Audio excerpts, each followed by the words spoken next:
Hello everyone, this is Geek Programmer here with my first video of programming in C++. In this video I'll show you how to set up Arch Linux to start coding using C++.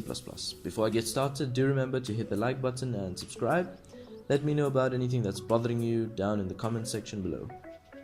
So these are the links I'll be using to download VirtualBox and Arch Linux. This one is for Windows and this for Mac.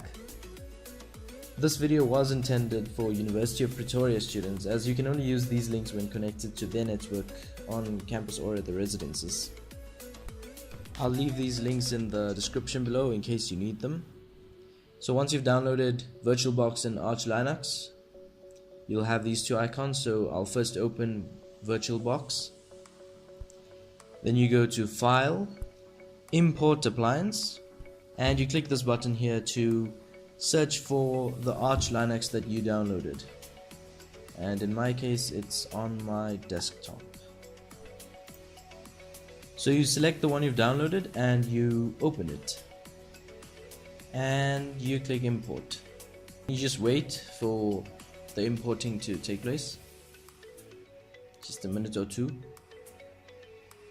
and when it's done, here you have your virtual Arch Linux machine, and I'm just going to change the name quickly. Settings from Arch 32bit_1 to Geek Programmer Linux.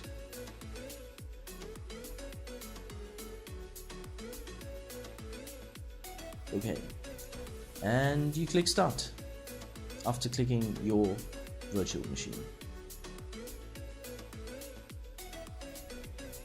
and your Arch Linux virtual machine is ready to use. In my next video I'll show you how to use the terminal, and then we'll start coding in C++.